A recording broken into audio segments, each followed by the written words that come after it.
একটা সময় তার মনে ছিল মুসলমানদের প্রতি তীব্র বিদ্বেষ আর প্রবল ঘৃণা।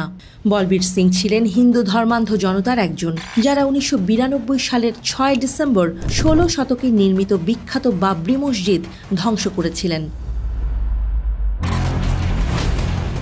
বলবীর সিংই ছিলেন প্রথম ব্যক্তি যিনি কেন্দ্রীয় গম্বুজের ওপরে পৌঁছান। তার হাতে ছিল একটা হাতুড়ি। এমনকি মসজিদ ভেঙে ফেলার পর তিনি একটি ইটও নিয়ে গিয়েছিলেন। এই ইটটিকে তিনি মুসলমানদের বিরুদ্ধে তার ক্ষোভ ও ঘৃণা প্রশমিত করার জন্য একটি স্মৃতিচিহ্ন হিসেবে রেখে দিয়েছিলেন। মসজিদটি ধ্বংস করার পরপরই বলবীর সিং এবং তার বন্ধু যোগেন্দ্র পাল গভীর আত্মদর্শনে নিমগ্ন হন। 6 মাস পর তারা ইসলাম ধর্ম গ্রহণ করেন।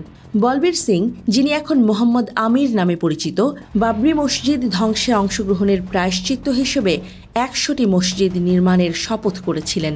মৃত্যুর আগ পর্যন্ত তিনি 91টি মসজিদ তৈরি বা সংস্কার করেছেন।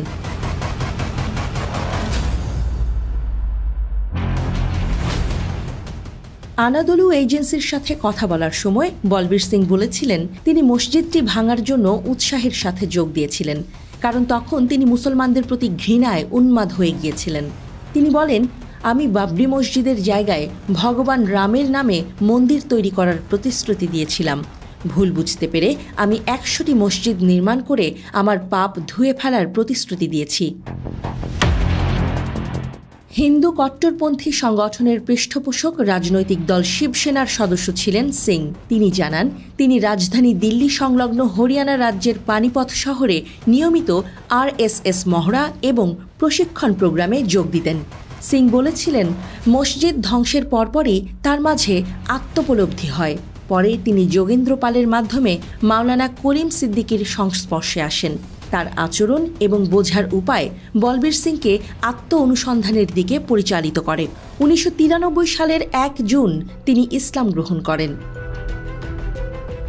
বলবীর সিং পানিপথের কাছে একটি ছোট গ্রামে হিন্দু রাজপুত পরিবারে জন্মগ্রহণ করেন। তার বাবা একজন স্কুল শিক্ষক, যিনি মহাত্মা গান্ধীর দর্শনে অনুপ্রাণিত ছিলেন।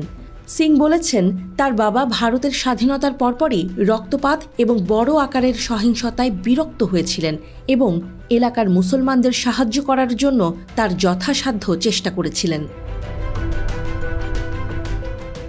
1992 সালের 6 ডিসেম্বরের দুর্ভাগ্যজনক দিনটির কথা স্মরণ করে বলবীর বলেছিলেন, সারা ভারতে জড়ো হওয়া হিন্দু স্বেচ্ছাসেবকরা ভয় পেয়েছিলেন যে সরকার মসজিদ রক্ষার জন্য সেনাবাহিনী মোতায়েন করতে পারে।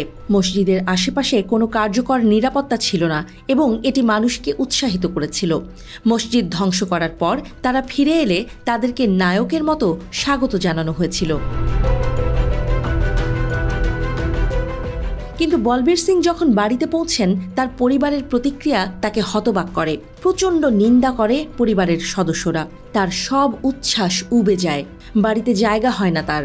সিং বলেছেন, একসময় সবার ধারণা হয়েছিল তিনি মানসিক ভারসাম্য হারিয়ে ফেলেছেন। অবশেষে তিনি মনকে শান্তি দিতে ইসলাম গ্রহণ করার সিদ্ধান্ত নেন। এভাবেই বলবীর সিং হয়ে যান মোহাম্মদ আমির। 2021 সালে তিনি মারা যান। আর মাত্র 9টি মসজিদ নির্মাণ করলেই 100টি মসজিদ তৈরির সংকল্প পূরণ হয়ে যেত তার।